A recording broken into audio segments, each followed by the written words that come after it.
All right, welcome everybody to the school board meeting for October 13th, 2014. We're starting a little bit late because we had an earlier meeting that just ended. Happy to have everybody here. And the first thing on our order of business is a spotlight. We'll start with the spotlight. And the spotlight tonight is Cargill School Supplies. And who's going to lead that? I can do that. Would you? Thank you. We're going to recognize Cargill for helping us with school supplies and STEP for helping us with school supplies, for which we are really grateful. Rob will give us more details in a minute, but I believe we have Deborah Briggs and Kathy Sandberg and Jackie Olafson? Camille Schroeder, thank you. Yep. Welcome, board members and people at home. I'm Superintendent Rob Metz. I'm here and very happy to recognize two different groups that provided school supplies for many of our young students in St. Louis Park this fall. And we'll do them one at a time, I think. And Camille, do you mind coming up first? Camille Schroeder is a member of STEP, which is well known in St. Louis Park. And I may ask Camille to say a word or two about what STEP is. And then I think I'll follow up with a description of what happened in regards to school supplies. So do you want to take a minute and just let us know what STEP is? Yes. The St. Louis Park Emergency Program, which most of you probably know about, is basically a food shelf. And its primary thing is giving out food to people in need who come and are vetted, so to speak, and deserve to have this and need it. Besides that, there's a closed closet. They also do transportation.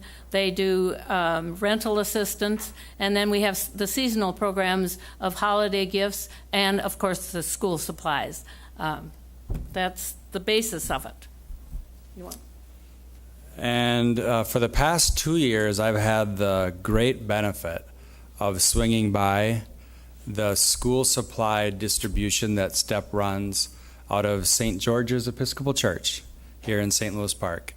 And I leave that afternoon going home in awe, thankful for everything that I have, and thankful for the people who gather and sort and collect and hand out school supplies to, I think, over 400 young children.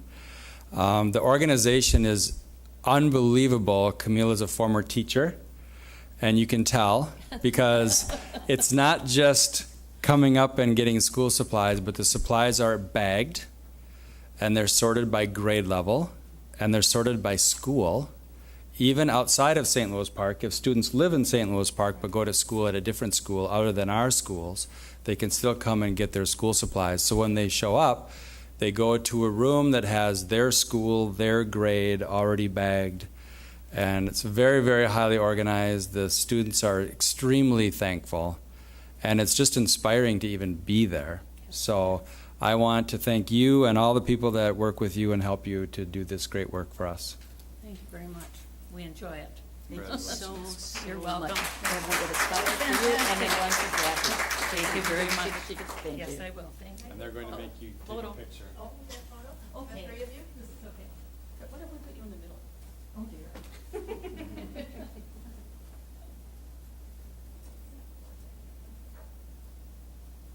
Great, thank you. Thank you. And if I'm correct, Camille's husband gets the job of managing the parking for this event. So he is in the parking lot as families are driving up or walking up or getting dropped off, giving directions and getting people to the right place. And an army of volunteers. So thank you, STEP, and thank you, Camille. We'd also like to recognize Cargill, and we have Deborah Briggs and Kathy Sandberg. Could you come up, please? We have a great relationship with Cargill in more ways than one. They fund an outstanding elementary engineering science program in St. Louis Park, but also have been extremely helpful gathering school supplies for our students.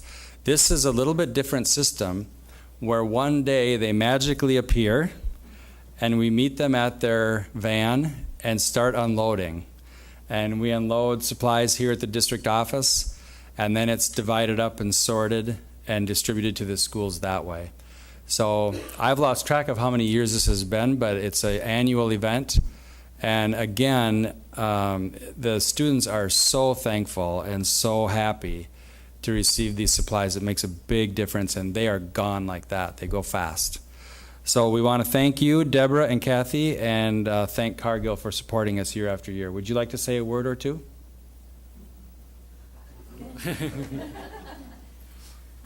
Really, this is attributed to all the wonderful employees at Cargill.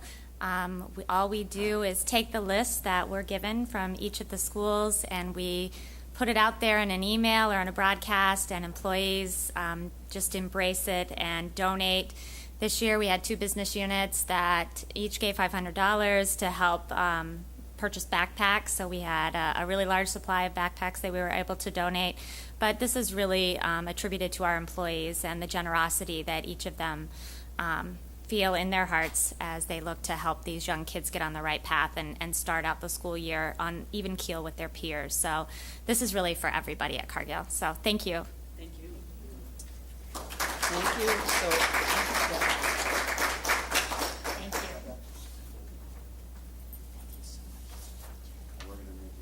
Pictures taken too? All right. You can handle that.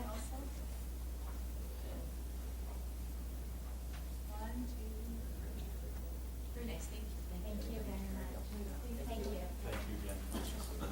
Yes, no, thank you very much. Thank you so much. Thank you very much.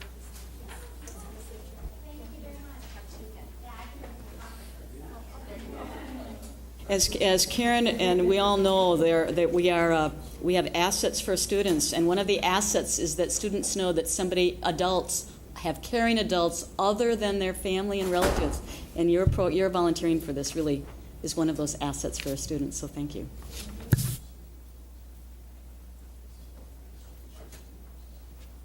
So next we have approval of the agenda, and on the agenda tonight we have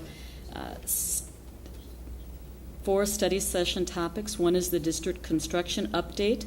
The second is the Hennepin County Athletic Facility grant discussion. Third is a substitute teacher pay discussion. Fourth is policy development, first reading of our School Board Policy 806, crisis prevention. We already have that policy, but we're looking at it again. And on our action agenda, we have approval of substitute pay rate change. Do we have a motion to approve the agenda? Is second? Moved by Karen, seconded by Bruce. All in favor? Aye. Carries 7-0. And so first on the agenda is district construction update led by Sandy Celine.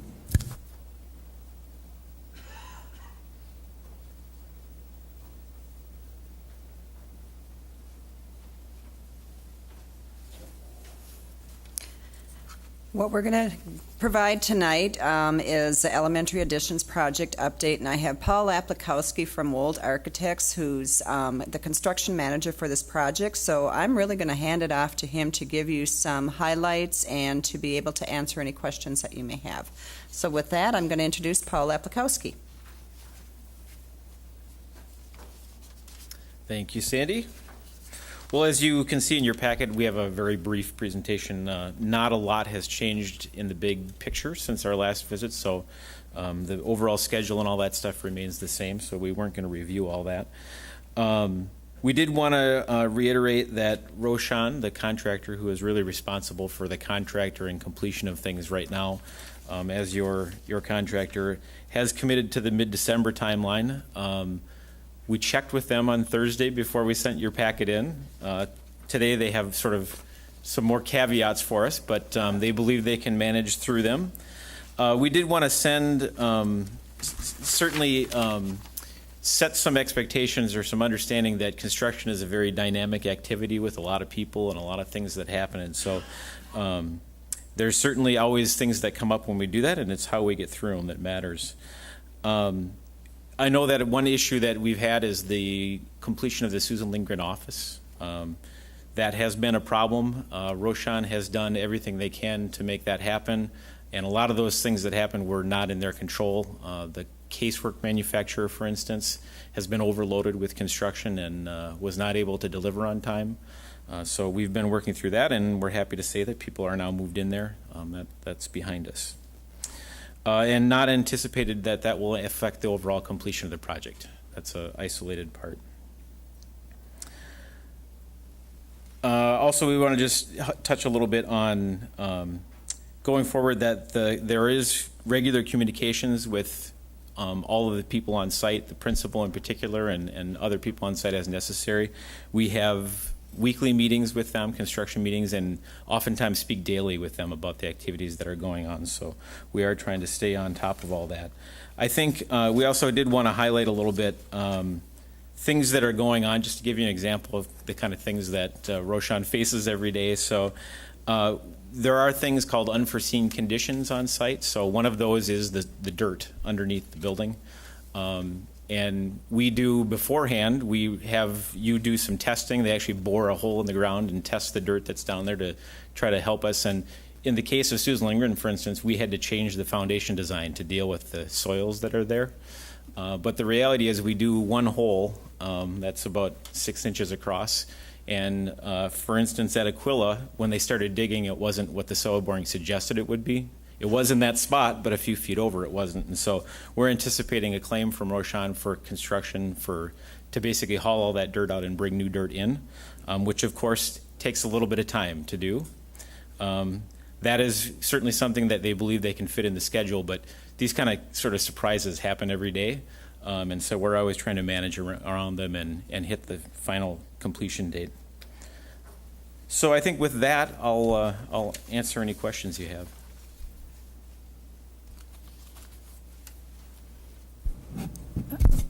Always concerned about Peter Hobart and the small cafeteria that's even smaller now, soon to be big, and I guess that's the good news. How are they managing with the small space that they have? Sure. Did you want to? As best they can with the space they have. Certainly, Shelley has created a situation where she uses the stage, for the overflow of kids. They tried their best at the beginning of the year to get the flow to go through on a timely basis to be able to just use the cafeteria, but it was a struggle.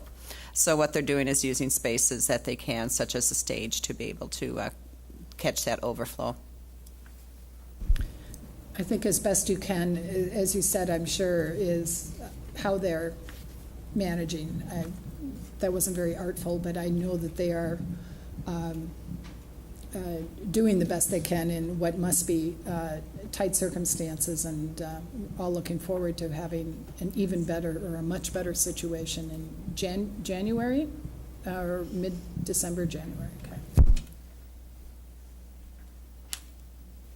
So Paul, I'm going to go back to the offices at Susan Lindgren. Is that completely done now? People are in there using it? Are they in there using it, but there still has to be some work done? What's the status No, I of think that? all we have left is there's some wiring and data things that I don't believe are affecting their operations. And how does that carpet look that we waited so long for? Spectacular. Great. Well, thank you for your work and for doing what you can to keep everything on track, even with new circumstances that arise. It's our pleasure. Thanks. All right, next on the agenda is the Hennepin County Athletic Facility Grant Discussion, and this will be led by Andy Ewald. Good evening. I'm Andy Ewald, the district's athletic director. I'm here to talk about Hennepin County Facilities Grant.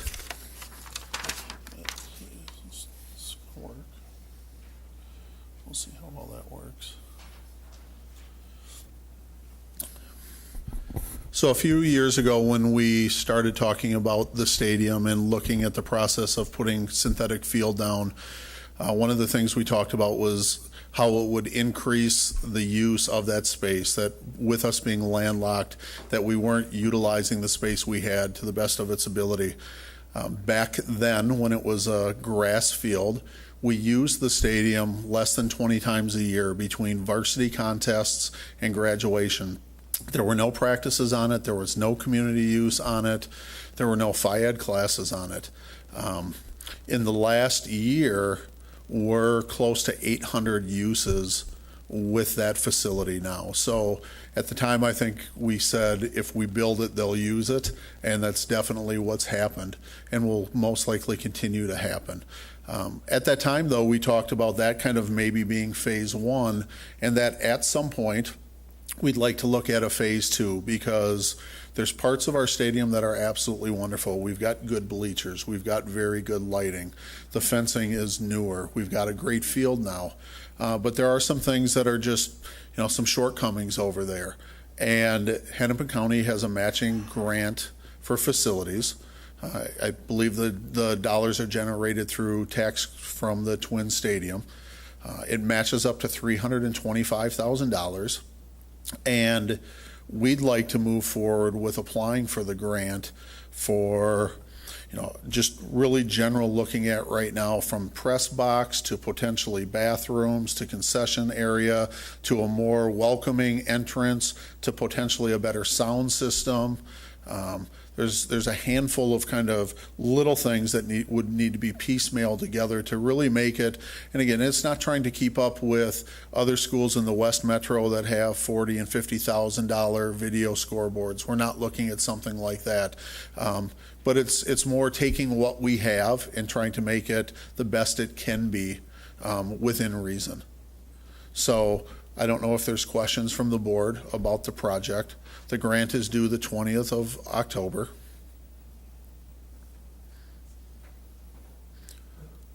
I just have a comment that just the chance to leverage this grant, where we put off some money, but then, we got a matching grant opportunity. I think it makes sense to try to upgrade our facilities when we can, when there are matching funds. So I'm pleased that we're make an application, and with help from our county commissioner, maybe we'll have some luck. If not, maybe we look at it in the following year. But it would be nice to do a project over there that help upgrade things and leverage the use of these funds. So It would be nice for all the users groups, as those user groups have expanded from just being varsity contests and varsity contests and graduation to, again, all of those different groups now that are using it to just kind of take it another step further.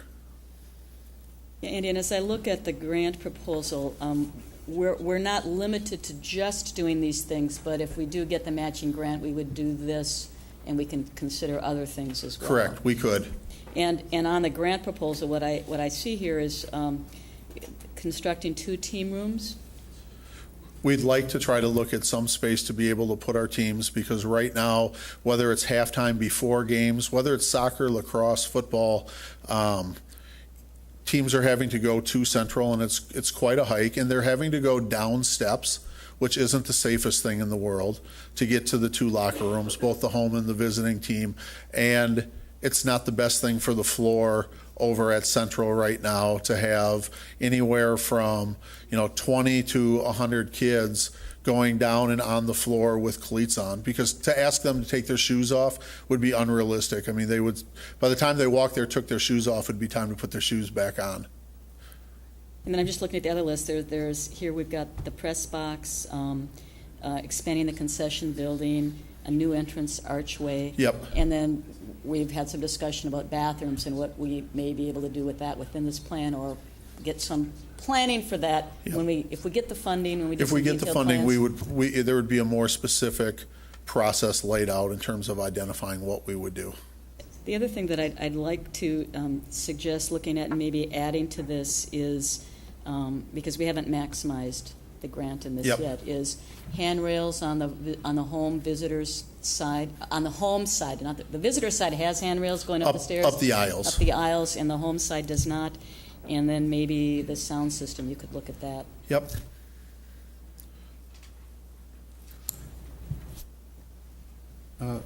In the plan, the idea of portable toilets is shown there. I am not a great fan of those things, and because Paul is still here, our friendly architect, who we respect highly, who has done very creative things in our schools. As I look at the new concession building, expanding that, and there's plenty of land behind it. There's water there already, as far as I know. could be in a more, and having the team rooms, I realize down at one end zone may be a great way to do it, but this is the other end zone, and maybe there's a way to keep the fans separated, keep the team separated, but at the same time, figure out a way with facilities for the teams, with for the comfort of our fans and drawing people in to a nice facility. I'd just like to see that considered and understand at some point what the cost would be on that. Sounds good. I agree with that, Bruce. Jim? In previous iterations of when we were kind of considering this, I remember one of the considerations was storage for equipment for the turf specifically. You don't see that on there because when Paul and I went out there a couple of weeks ago, the storage that we have, if it's better, if the space is better utilized, upwards, sidewards, all different ways, we believe that we have enough storage space currently for both buildings and grounds and for athletics and for Phi Ed out there right now. Well, and we also have that district facility just right off. I don't know if there's probably no room in there, but I don't know. There's probably room to move some stuff Oh, there really? as well. Okay. I'm sure there might be. All right.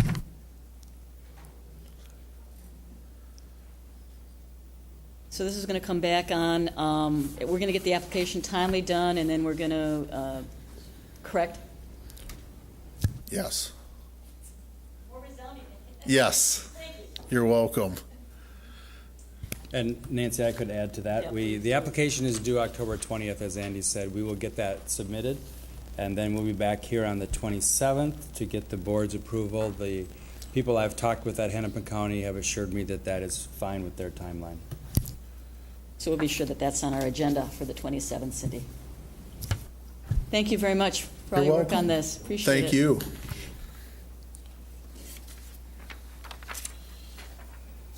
All right, next on the agenda is substitute teacher pay discussion, and I believe that's going to be led by, well, you're still new because you're in your first year. So it is our new Director of HR, Rick Cryer. I'll take that for as long as I can get it. Madam Chair, members of the board, thank you. Wanted to have a kind of a informal overview and then take any questions and we can do. I'm just going to put this document on there. It's a letter the superintendent crafted for the board, kind of outlining some of the issues, but really we were, as we're looking at this and coming off of last year, we found ourselves in a situation where we had classes going uncovered. And as I've talked to surrounding school district HR directors, I'm finding that this is kind of a metro-wide issue. And I think as the economy improves and as certain substitutes get jobs teaching, because there's more full-time teaching jobs or at least part-time teaching jobs, and as the economy gets better and people who were doing other work and that dried up, and so then they turned and filled in gaps in their family income with substitute teaching. They've found ways to go back to other careers. One school district told me that last year they had over 700 or 400 people on their subsystem that they would consider viable subs, and that's roughly at about 200 this year when they actually looked at their data and tried to clean things up. So you can see that the people who used to be available are not as available. I think another interesting piece that districts are finding themselves in, and it's kind of just a changing time, is that with some of the new online application processing systems like ASOP, the one we're using, there's good and bad. The one good thing is that it's a very efficient system, and it does a very good job. I think it's one of the leading edge products. But also, for a substitute, I can see all of the sub-assignments for any school districts that are using ASOP. So I have an ASOP user login, and I now can look at, well, St. Louis Park has an opening, Wayzata has an opening, Hopkins has an opening, and oh, I'd rather do that job than that job, and sometimes we get picked and sometimes other places get picked. So it's not like you have a captive system where all the subs that are in your system only see your jobs. And so, you know, that's a spot that I think is making it somewhat more challenging for us to get a good sense of how many subs we have, because we also we might have 350 subs on our system, but we're sharing those same 350 with, you know, multiple districts, and that's I think a phenomenon that creates new challenges. So we're looking at this as kind of a supply and a demand problem. If every teacher was there every day, we wouldn't have a sub issue, because we wouldn't need any subs. But we have absences, we have people at training events, we have building instructional leaders who are pulled out or leave to then do observations on teachers and provide, you know, them advice on becoming better teachers. So there's a lot of sub-uses that happen during the course of the year. Last year we had roughly 4,500 you know, instances of substitutes needed. So on the supply side, we're doing a lot of what I would call good HR things to increase our recruiting. We are advertising in the local Sun Sailor, Star Tribune websites. We are reaching out to former teachers and trying to increase, you know, letting people know that, hey, you know, you were a St. Louis Park teacher and we'd love to have you come back, even if it's a few days coming back and filling in. We have a handful, roughly a dozen to 14 teachers that are former subs or former teachers and are now subbing for us. We'd like to turn that into 25 or 30 and see how that goes. We're reaching out to former subs. There were subs that, you know, maybe they signed up with us and they never subbed a day. Maybe they signed up with us, did one or two, and then that's all they did last year. And so we want to find out why and then encourage them to come back and spend more time in St. Louis Park. And then we're reaching out to applicants, people who we thought were really good, viable teachers for St. Louis Park, but we just didn't have a vacancy for them. You know, they might have been number 2 on our list of, you know, the 10 or 20 people we interviewed. We'd love to have them, but we want to reach out to them and see if they would ever consider coming back and subbing. We've also done some technical things behind the scenes, optimizing our subsystem, cleaning up data so that it's it's calling people who want to sub for us and not calling people who are on the system but really have no interest in taking the jobs. And we're working on optimizing some of the settings for preferred so that it's calling certain people to certain schools quicker. Using some of those features of the system better. And we have a recommendation that we're looking at adding 2 building subs so that these are people that we would have report to the high school and middle school every day. And then, you know, mostly that's where we have unfilled positions. And if we had an unfilled position from the ASOP system, then they would fill in that spot on that day, and potentially, since those are earlier start schools, if those were magically all filled, which we hope they are, then we would deploy them to an elementary school to fill in that spot. So some other districts have had good luck having kind of a cadre, if you will, of substitutes that they use and deploy like that. Tonight's action that's going to come before the board, we're going to make a recommendation to increase our rate of pay for subs. It's been a number of years since we've changed our daily rates for substitutes. It's currently at $110 a day. We have some neighbors around us that are paying, you know, somewhat more than that, 120, 112, 115. But as we look around, we're going to be recommending changing our daily rate from 110 to 115. But increasing or creating another tier, which should give people incentive to come and stay or put more time in St. Louis Park by creating a differential for subs that sub at least 40 days in St. Louis Park in a given year. On the 41st day, they would move up to $130. And so now instead of taking 110, 110, 110 in multiple districts, if you spend more of your time in one district, you can bump up to that $130 plateau, which should have like a loyalty or an incentive to stay with us instead of bouncing around. So we're hoping some of those things really do get at and address the supply side so that we'll have the subs we need.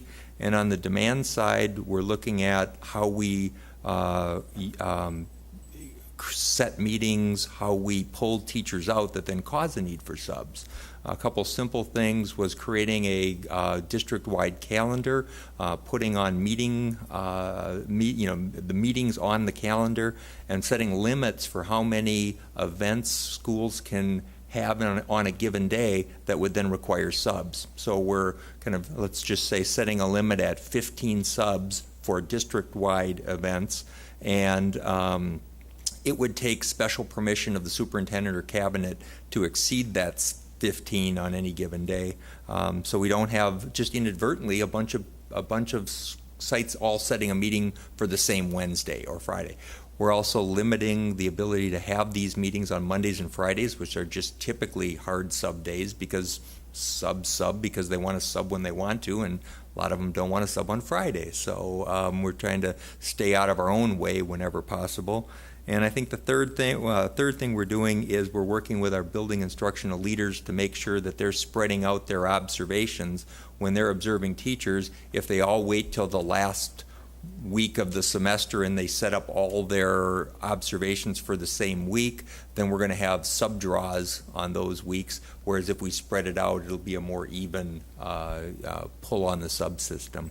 And we're working collaboratively with the Park Association of Teachers and giving them some of the data that we now have on our sub-usages, the reasons for them, and just making them aware of kind of the overall time teachers are out of the building, and having conversations about how do we maybe schedule PD at other off times and do things creatively. So with that, I would entertain any questions people have. Excuse me. So there was an article in the Star Tribune yesterday about St. Paul going to a staffing firm for Sure. their substitutes. And I'm not advocating, but I'm wondering if that's something that that you guys have considered, or, I mean, it sounds like there are mixed results with doing that, but is Right. Yeah, there's a number of big players. One of them is the one that St. Paul is using. I think it's Teacher on Call, and another one is Kelly Education Services. Both big firms, very good firms.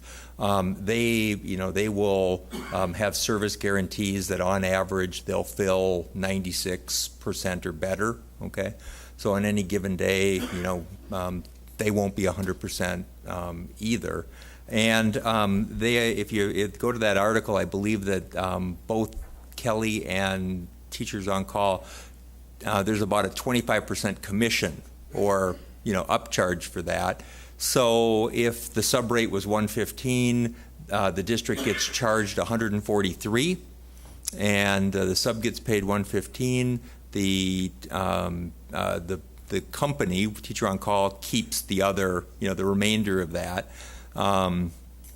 And if we applied those numbers to our district when we had about 5,000 sub occurrences and that 25% load on our daily rate, we would be paying about $143,000 a year to run our subsystem through a third-party vendor. We run it for probably closer to $50,000. And so it's economical for us the way we run it inside. And if we can do some of the other things to keep our fill rates up, I'd recommend doing it in-house. Thanks. I'm glad to hear you went through the analysis. So what is our percentage rate that we fill? Is it around that 98% We're running over 95% fill. I know it seems like it's a catastrophe when it happens, but we may see if there's 50 teachers out on a given day, we might see 1, 2, or 3 classes go unfilled. So we might be as low as 94 and probably running closer to 96 to 98 anyway. So we're pretty close to We're pretty close. what they're going to do. without Anyway, paying. yep. Okay. And so I guess one other thing on that, so we, our recommendation is, bump up the rate of pay, let's just say to that 130 at the high side, which is still lower than I think what the articles, we would be paying $143 to teacher on call, and the sub would only be getting $115. Here, we say if you're loyal to us, we pay you $130. We're only paying $130, and you get $130. So, And with that loyalty, it says for 40 hours 40 per year, day- 40 days days. per year, and then after that 40 days per year, you get the 130.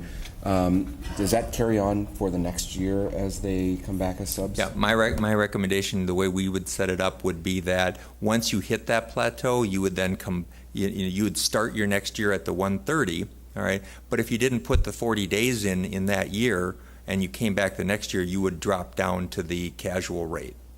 So there is a chance to lose the 130 if you don't put in the 40 for the following year. Yes. Go ahead, Julie. I appreciate the long list of strategies, because this sounds like, and I'm glad I waited for your answer to that last question, because if this is 1, 2, or 3 people a day, that's a real incremental change, a hard one to get to, it sounds like, but one that we ought to be able to, or at least ought to give a serious try to the strategies you've proposed and see if that can get us to the 100% rate and avoid paying somebody else, paying that additional cost that isn't actually benefiting either the teacher or the student.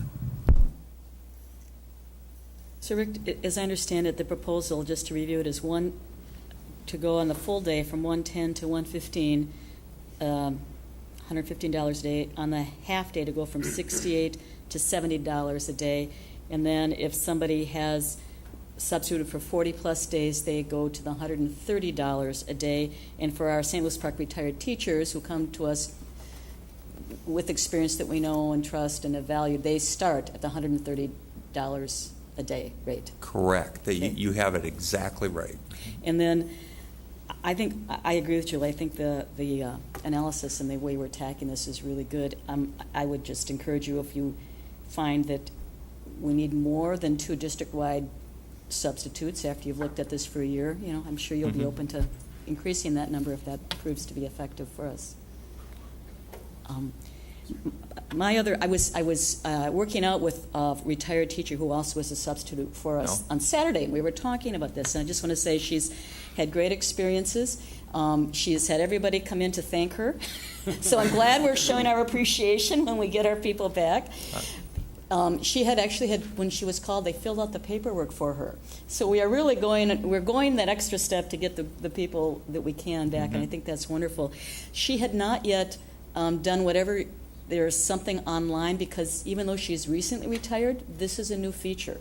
And so I was just going to throw out an idea that I don't know what we do to train our subs, but it might be nice either during the winter break or before we start school to actually call our regular subs in and have a kind of a welcome to the team and any training we might do, both in terms of equity, in terms of safety, and in terms of any online technology, so that they are more comfortable with the changes that may have happened since they've left us. And those are good points. And we do, if you are a retired sub, you're used to using the ASOP system to say that you're going to be out and request a sub. You're not used to using it as a user, so you now have to you come in for a sub orientation where we then train you how to then log in and accept jobs or find jobs and take jobs. Yeah. Just to piggyback on that, I think it's important. We heard at some previous meetings that, one of the concerns too is the quality and the qualifications of our subs, and some training as the classrooms are changing with the types of technology we have. I mean, that may be an opportunity to at least give some basic lesson in how to use some of the technology and get our subs up to speed with what's going on in the classroom. So. Yep, I had one more question. You had mentioned another group of people that you would have come in every day, and then you would fill them into the classes rooms that were not filled. Is that, how would you incentivize them to be on that list to come in every day? pay like a stipend or something? We think we're going to be able to use this as a potential recruiting and, foot in the door. So, kind of, if I reach out to you and I say, we'd really like to have you work in St. Louis Park. We don't have a spot for you immediately, but we're creating this, building substitute where you're going to be mostly or maybe in the same building every day, or for, a lot of times you're going to be guaranteed work every day. It kind of puts you in front of a lot of the hiring managers who ultimately then will be making decisions when they have a vacancy. And so I think it'll be very attractive for people. So that would, in itself, would round out your 100%. It's kind of how you sell it. Yes. Yeah. The last question I have, and this may be for Rob, is so in those instances where we don't fill a spot, I don't want to have anybody thinking the kids are just alone in the room. So what do we do? We always have a teacher in the room, and it's different at the high school and the middle school than at the elementary school, because the high school and the middle school work in hourly class periods. Typically, they will send out an email to the staff and ask teachers to fill in that classroom. So if I was absent and there was not a sub coming in to take my place, my colleagues would divide up my job, and a science teacher might take my first hour class, and a social studies teacher might take my second hour class, and an English teacher might take my third hour class. These are all very highly qualified teachers, but it's still not quite the same as having the real teacher there. They get paid as well, so over the course of the day, we are paying for that work on an hourly rate to teachers rather than a substitute that's coming from outside the building. At the elementary, it's a little trickier, and sometimes the typical response is we would look to see if there's another substitute in another position that's not quite as needed and move that substitute to the classroom. So, for example, there might be a substitute that's there for a Title I teacher, and it's not that a Title I teacher is not important, but it's more important to have the third grade teacher there. So we may move that teacher into the classroom for that. We also look at any meetings that are going on in the district that day and cancel those meetings and bring the teachers back to the classroom and send their substitute to the place where we have an opening. And I take it at the high school that the teachers are giving up their prep hour. They are. They're giving up their prep hour, and the teachers have been wonderful, by the way, at stepping in and helping out when they need to, but it would be far better to have them using their prep hour to prepare for their class and having a teacher in that room all day. Well presented, well thought out. Thank you. So next on the agenda is policy development first reading. It's the school board policy 806. And just to make sure we're all on the same page, what we received from Cindy as a follow-up email was the policy in red and black. And we have a current policy, is policy 806, and what we currently have is everything that's in black is our current policy. And looking at what's come to us, there's a whole bunch of red that is what the MSBA model policy apparently now looks like. As I read, I'll just start out with my thoughts on it and then let everybody kind of weigh in as you might want. As I looked at this, my general preference is to keep our policy as it is, because what it looks to me like what the MSBA is adding is a blend of procedure and policy and calling it policy, and it's more guidelines to create the emergency plan than it really is policy, and that just struck me as not very consistent with what we've moved to in terms of trying to do our policies as policies and let the superintendent and the schools do the procedures. So there may be a way to break out this red stuff into a procedural guideline for creating the crisis plan, and maybe that's something that could be looked at before it comes back to us. The other suggestion I would have is to make sure with our attorney that we don't have to have the stuff that's in red, that it's just recommended, that legally we're okay with what I'm saying here. And then it's my understanding that we've lived with our crisis plans. We are always kind of reviewing them. We've certainly had some experience more than we've wanted with them in the last few years, and that we're revisiting those plans. And I think it would be good to have a meeting perhaps before the meeting when we deal with this, just to hear more about that and what's being done and what we've learned from our past experiences. So that's kind of my thought as I look through this, and I'll just invite anybody else to weigh in here. I also want to make sure we're using the same language, and I've asked Tammy this, to find out what those plans are going to be called, and then have that name be actually in our policy, because it's referred to as a crisis management plan, and an emergency action plan, and a crisis management something. I mean, I'm big on parallel construction, as Rob knows, so so before it comes back to us, that's my thought. That makes a lot of sense. This one is very oddly worded. It's not even the procedures, it's guidelines for developing a plan. So it makes sense to me that the policy ought to be just the policy is that we need crisis management procedures, and we need to develop them appropriately under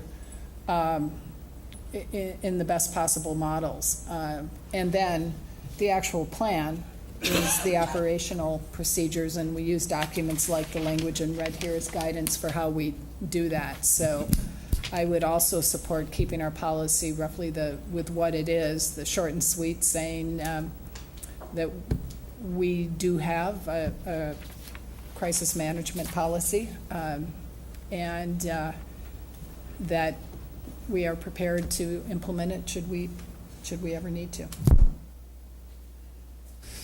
Just one thing that I was struck by, and we should mention that we've had one for a while, which we did, but we've also done some implementation things. I know, was it a couple of years ago, we had the whole crisis management situation with the police, and so we've done a lot of stuff in our district around this policy, actually. So, but one other thing that just struck me looking at it is that we have state law requires, and we're consistent with state law, that you have 5 school lockdown drills, 5 school fire drills, and a tornado drill.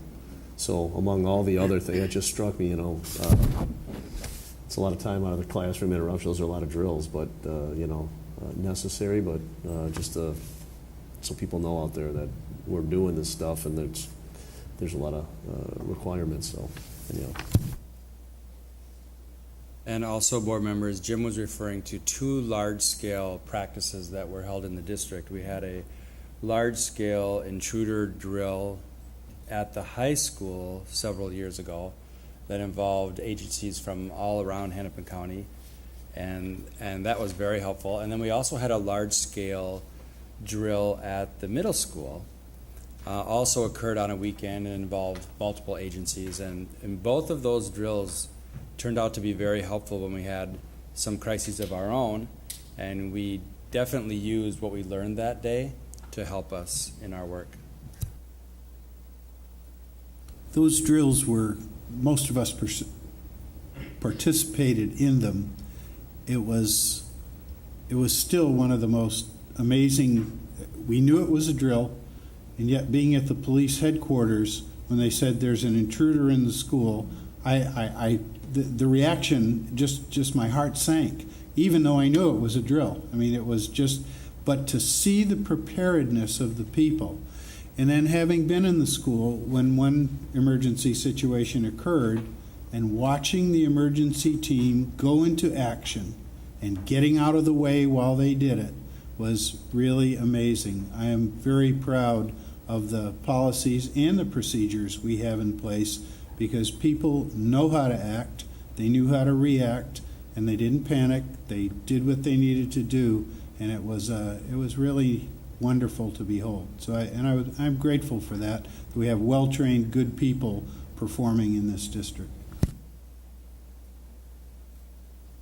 Rob, of all the drills that we have to do some of them happen early on in the school year when we've got new kids, new teachers, they don't know where they're going? I'm hoping that we at least get a few drills in early on in the school year, and then, because weather may be a factor, so I don't know how we stagger them, but I would hope that everybody knows where they need to go by October 1st, if not sooner. So I'm curious about how you handle that.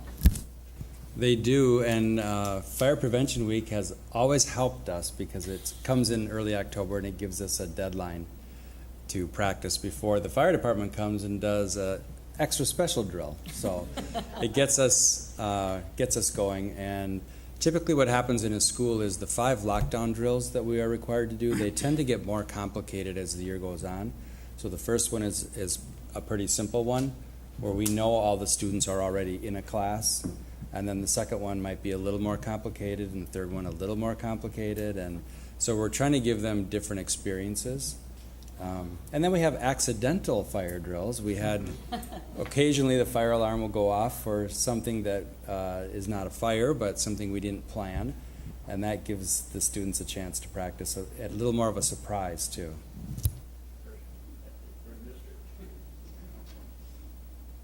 Well, I remember when my son was in elementary school and there was a tornado reality threat. You know, it wasn't a drill, it was the real deal, where I was and where he was. And I was, way over in St. Paul, and I knew he would be as safe as he could be in the school that he was in with the teachers that he had. And I think that it's really comforting as a parent to know that we have the drills both for the teachers and for the students, and that we will do our best under whatever the circumstances are to keep our kids safe. Just had one quick question. So the current version of this policy is based on MSBA, or it was based on MSBA. Is that correct? Or? That's correct. The current version that you see in black is what was adopted prior to my coming to work for the district as the policy 806. And this is also just, I might add, one of the ones that we are mandated to review every year. And we reviewed it in the past in its current form. So this has come before, just never in this format compared to MSB, the full model. Oh, I understand that. I was just wondering if the black version, the version that we had, was based on the old MSBA policy, and we're updating, and the red is updating it to what MSBA now recommends. My understanding is what you see in red has been there a long time. That's not new. It's just new to us to be able to see what, if we adopted the MSBA policy in its entirety, what it would look like. What you see in black was derived from the MSBA policy. It was kind of like pick and choose what the board at that time wanted to have for policy. That's my understanding by looking in the file. I recall a similar discussion to what we had tonight about this additional language that really isn't policy language. It's policy. It's, yeah.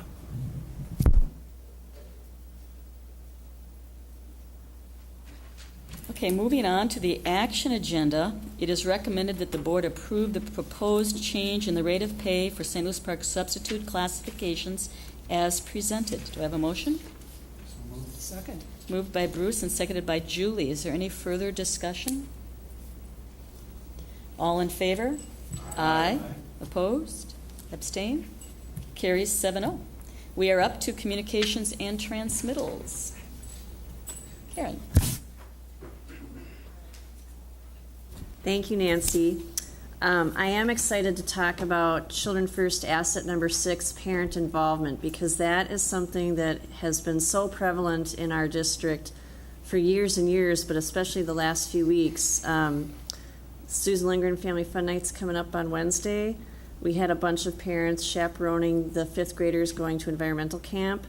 The parent band network for the high school band kids, they're having a mattress sale on October 25th. So if you're out and about that day, you will see kids with crazy signs directing you to the high school cafeteria to take a look at a mattress. We've had book fairs. We've had career speakers. All of the sports have booster clubs run by the parents. So thank you, parents, for showing your kids that what they do here from the learning side and the enrichment side is very important. And go Park soccer tomorrow night at YZ at 5 p.m. Last Wednesday night, we had the PIE event, Partners in Education, which was Target, I believe, that sponsored and gave books to each child who went in there. And so I thought I would attend, and because there was also pie there, but it was so crowded, and I wasn't even there that late. It was so crowded, it took about 20 minutes just to get into the Meadowbrook Collaborative, and I missed out on the pie. But I dragged my young son there, who typically likes those things, but maybe he was a little tired or something, but he was like, I don't want to have any fun. And then, because I told him he was going to have fun. And we went there, and by the time I couldn't get him out of there, I mean, he saw a book, and he was all excited, and he didn't miss the pie. He had some ice cream. But anyhow, it was very well attended, well run. A lot of staff was there, which was appreciated. I think that it was a really good success, and it was at Meadowbrook, and it was a good event. So thanks for those who helped and participated and put it together. And thanks to Target. I don't think they could give 2 books to every child. I mean, there were so many kids there that actually, but every kid got a book. So.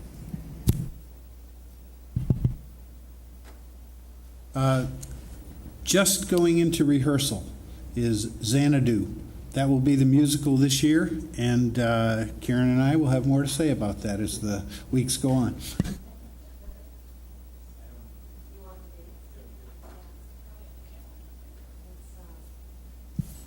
The first performance is going to be on Friday, November 14th at 7 p.m. in the auditorium, and then it'll go through the 15th and 16th. And then the following weekend as well, the 21st, 22nd, and 23rd of November. And this Wednesday, which is the 15th, is the final football regular season game. And we will be taking on Kennedy. And at home. Oh, no, at Kennedy, I'm sorry. Kennedy at Kennedy. And it kind of decides what happens in the future for the next week as far as the sectional playoffs. So go out, cheer them on, and we should have a good game. So it's been a good season so far.